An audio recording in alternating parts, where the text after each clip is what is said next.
News చూస్తున్నాం. AP liquor కేసులో నిందితులకు బిగ్ రిలీఫ్ దక్కింది. ముగ్గురు నిందితులకు బెయిల్ మంజూరు చేస్తూ ఏసీబీ కోర్టు తీర్పిచ్చింది.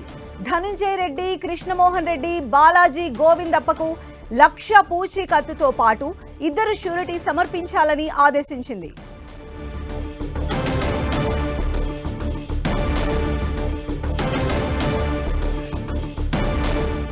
ఏపీ లిక్కర్ కేసులో కీలక పరిణామం చోటు చేసుకుంది. ఏపీ లిక్కర్ కేసులో నిందితులకు బిగ్ రిలీఫ్ దక్కింది. ముగ్గురు నిందితులకు కూడా బెయిల్ మంజూరు చేసింది ఏసీబీ కోర్టు. మరిన్ని అప్డేట్స్ తెలుసుకుందాం. మా ప్రతినిధి విజయ్ చంద్రన్ మనకు అందుబాటులో ఉన్నారు. విజయ్ చంద్రన్,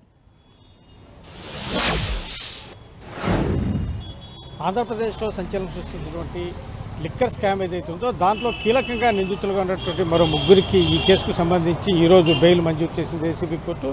దీంట్లో మాజీ రిటైర్డ్ ఐఏఎస్ అధికారి ధనంజయ రెడ్డితో పాటు ప్రభుత్వ ఉద్యోగ ఉన్నత స్థానంలో ఉన్నటువంటి కృష్ణమోహన్ రెడ్డితో పాటు బాలాజీలకు ఈరోజు ముగ్గురికి కూడాను ఏసీబీ కోర్టు బెయిల్ మంజూరు చేసింది. వీరు 1,00,000 రూపాయల పూచికత్తుతో పాటు 2 1,00,000 రూపాయల షూరిటీ 2 పూచికత్తును పెట్టాలా అని చెప్పేసి ఆదేశాలు ఇచ్చింది. వీరితో పాటు వీరు విదేశాలకు పారిపోకుండా వీళ్ళ పాస్పోర్ట్ను అప్పగించాలనే విషయాన్ని కూడా స్పష్టం చేయడం జరిగింది. దీంతో ఈ కేసులో ఇప్పటి వరకు 4 ఈ కేసులో ఒక బెయిల్ రిలీఫ్ వచ్చిందని చెప్పొచ్చు.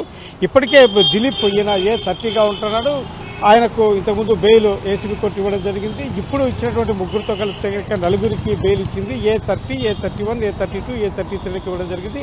అలాగే ఈరోజు ఎంపీ మిథున్ రెడ్డికి, అంటే రాజంపేట ఎంపీ మిథున్ రెడ్డి, ఆయన రాష్ట్రపతి ఉప ఎన్నికల్లో ఆయన ఓటు హక్కు వినియోగించుకోవాల్సింది. దానికి సంబంధించి తనకు బెయిల్ ఇవ్వాలా, రాష్ట్రపతి ఉప ఎన్నికల్లో తన ఓటు హక్కును వినియోగించుకునేందుకు అని చెప్పేసి ఏదైతే అభ్యర్థన ఆయన కోర్టు చేయడం జరిగిందో దానికి సంబంధించి కూడాను అతను తన ఓటు హక్కును వినియోగించుకునేందుకోసం అని చెప్పేసి తాత్కాలికంగా ఆయనకు ఈ మధ్యంతర బెయిల్ ఇవ్వడం జరిగింది. ఈ నెల 11వ తేదీన ఆయన తిరిగి ఓటు హక్కు వినియోగించుకున్న తర్వాత జైలుకు ఆయన వెళ్లాల్సి ఉంటుంది. దీనికి సంబంధించి ఆయన ఇప్పుడే రాజమండ్రి సెంట్రల్ జైలు నుంచి ఆయన విడుదల కావడం కూడా జరిగింది. మరి కాసేపట్లో ఈ ముగ్గురు నిందితులు ఎవరైతే ఉన్నారో ఈ ధనంజయ రెడ్డి, కృష్ణమోహన్ రెడ్డి, బాలాజీ, వీరు ముగ్గురు కూడాను విజయవాడ సెంట్రల్ జైలు నుంచి విడుదల కాబోతున్నారు. రైట్ విజయ్ చంద్రన్, అయితే ఈ లిక్కర్ కేసుకు సంబంధించి ముగ్గురికి బెయిల్ రావటము నెక్స్ట్ ఫర్దర్ గా ఈ కేసులో ఎలాంటి పరిణామాలు చోటు చేసుకునే అవకాశం ఉండొచ్చు? ఇప్పటివరకు చూస్తే దీనికి సంబంధించినటువంటి విచారణ వేగవంతం చేయడం జరుగుతూ ఉంది. వైఎస్ జగన్మోహన్ రెడ్డికి సంబంధించినటువంటి బంధువుల వద్ద పిఏలుగా పనిచేసినటువంటి వాళ్ళు ఎవరైతే ఉన్నారో వైఎస్ అనిల్ రెడ్డి దగ్గర పనిచేసినటువంటి పిఏగా పనిచేసినటువంటి దేవరాజును నేను విచారించడం జరిగింది. ఇంకా ఎవరెవరైతే ఈ సంబంధించినటువంటి వ్యవహారంలో ఎవరైతే అనుమానితులుగా ఉంటున్నారో వారందరినీ కూడాను ఈ విషయంలో విచారణ చేయడం జరుగుతూ ఉంది. ఈ నేపథ్యంలో మరికొంతమంది కీలక నిందితులు కూడాను ఈ ఛార్జ్షీట్లలో చేర్చే అవకాశం ఉంది. ఇప్పటివరకు చూస్తే కనుక 2 ఛార్జ్షీట్లను వేయడం జరిగింది. మరో ఛార్జ్షీట్ కూడా వేసే అవకాశం ఉంది. అంటే ఇంకా కొంతమంది కీలకమైనటువంటి వ్యక్తులను విచారించిన తర్వాత మరికొంతమందిని ఈ కేసులో నిందితులు చేర్చిన తర్వాత దానికి సంబంధించి 3వ ఛార్జ్షీట్ కూడా వేసే అవకాశం ఉందని చెప్పొచ్చు. వరుసగా ఛార్జ్షీట్లు వేస్తూ తర్వాత ఎవరెవరైతే అనుమానితులు ఉన్నారో వారిని అందరినీ కూడా విచారించడం జరుగుతూ ఉంది. అంతేకాకుండా నిందితుల ఇళ్లలో సోదాలు కూడా చేయడం జరుగుతూ ఉంది.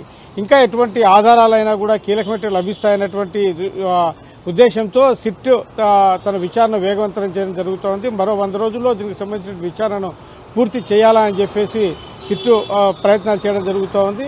కాబట్టి ఇంకా అంటే జగన్మోహన్ రెడ్డికి కజిన్గా ఉన్నటువంటి వైఎస్ అనిల్ రెడ్డిని కూడా ఈ కేసులో విచారించే అవకాశాలు అయితే ఉన్నాయి. ఎందుకంటే ఆయన పిఏ దేవరాజును విచారించిన తర్వాత అతన్ని కూడా విచారించే అవకాశం ఉందని చెప్పి భావిస్తూ ఉన్నారు.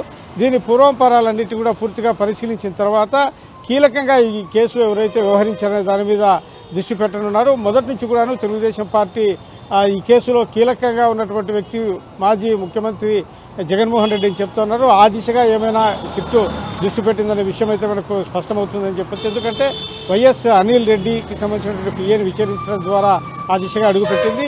ఇప్పటికే దీనికి సంబంధించినటువంటి పలువురు అరెస్ట్ చేయడం అయితేనేవి, మరికొంతమందిని కూడా దీనికి సంబంధించినటువంటి వ్యవహారాల్లో వాళ్ళ ఇళ్లలో సోదాలు చేయడము, ఈ కేసుకు సంబంధించినటువంటి అంటే ఆ కేసులో డబ్బులు చేతులు మారినాయని చెప్పేసి ఏదైతే 11 కోట్ల రూపాయలు స్వాధీనం చేసుకుని కోర్టులో పెట్టడం అయితేనేవి, ఇవన్నీ చూస్తే కనుక ఈ కేసును మరింత వేగవంతంగా ముందుకు తీసుకెళ్తున్నట్టుగా మనకు స్పష్టమవుతోంది. రైట్ విజయ్ చంద్రన్.